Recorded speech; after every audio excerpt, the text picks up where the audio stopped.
Former First Up morning show host Fazeer Mohammed said a clear distinction must be made between him and journalists. In this capacity, I am not a journalist. I am just a talk show host. I look at issues and I offer my opinion. As a journalist, it is something very different where you would have to be impartial, you're both sides of the story and so on.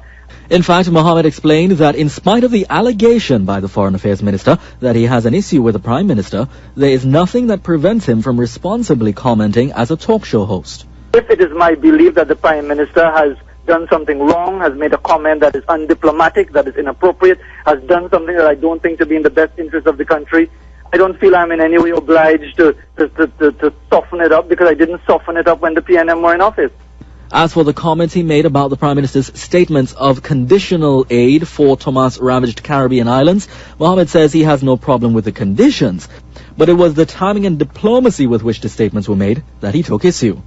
In the final analysis, Mohammed concludes that the public needs to understand the difference between state and government-owned, citing GISL as government and CNMG as a state enterprise.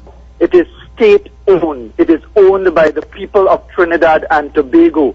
And it really is irrelevant whether it's a people's partnership, a PNM, an NAR, a XYZ, or who knows, maybe an NJAC one of these good days, who happens to be in power. It is irrelevant. What is important is that journalistic principles be adhered to, and in the case of a talk show, decorum and so on are adhered to. Fabian Pear, TV6 News. Now, you be the judge. Here's a look at the original exchange between Mr. Mohammed and the Foreign Affairs Minister on CNMG's First Up morning show last Thursday.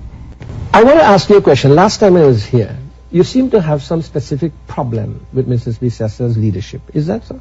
No, I have no problem with philosophically, do you subscribe to women in leadership positions? Well, in religiously, no. Religiously, no. Yeah. So that if you have a Prime Minister, Kamla Persad-Bissessar, as the Prime Minister of the country, would you subscribe to a woman being the Prime Minister of this country? I have no problem with that. But you said religiously you have a problem. Religiously, no. But there's a difference between religion and country.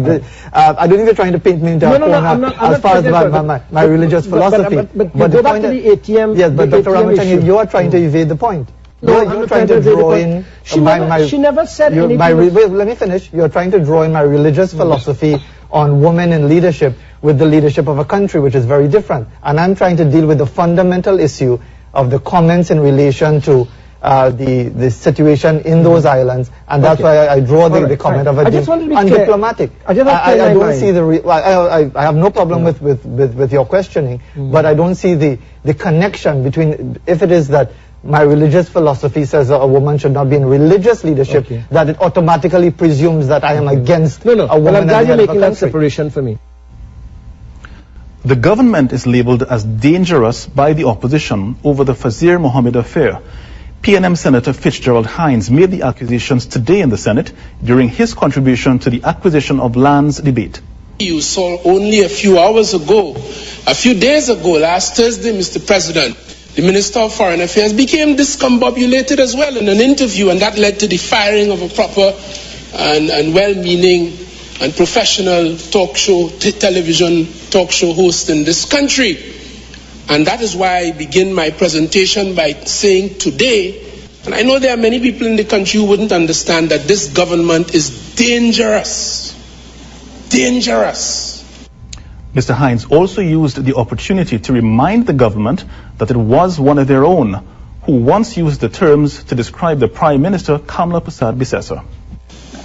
It was a minister in the very government, the Minister of Works, Mr. Jack Warner, who once told us that the Honorable Prime Minister is charming, but she's dangerous and deadly, and it's true. The Tobago House of Assembly Chief Secretary Orville London says he's very concerned about CNMG's firing of morning show host Fazeer Mohammed. He sees Mr. Mohammed as an equal opportunity offender, protected by the freedom of the press. Which obviously could not. London said he has been interviewed by Fazeer Mohammed on a number of occasions, and he told someone the thing he likes about Fazeer is that even though he irritates you, he irritates everybody. London said, quote, "That to me is a sign of fairness, a sign of professionalism, and that gives me a level of comfort that he will treat me no differently from how he treats anybody else. And one of the things that I can say about Fazeer is that he has been on that station for 3 years, and I don't know his political affiliation. London noted, once the press becomes scared or allows itself to be scared of this, the country is in trouble. I must say, when one looks at most developing countries, in the final analysis, when all else fails, it is the press that protects the democracy. I am just appealing to the members of the press to not allow this to in any way prevent them from asking me and others like me the hardest of questions, and ensuring that they maintain their independence and their integrity. London said some may fall by the wayside, since from his observation, that is the environment the country is operating at this time. All of us have got to understand that even we, the politicians, are protected by the press. London spoke TV6 News following the handing over of $125,000 to the Silphil Home of Love for Children. The assembly is to give the home a total of $300,000 to assist in the construction of their new home at Lambo, Tobago. The ceremony took place at Montpelier, Tobago, where the children presently reside. THA Minority Leader Ashford Jack, when asked to comment on the matter, said he did not know all the facts, but will return a call when he receives all the details on the matter. Elizabeth Williams, TV6 News.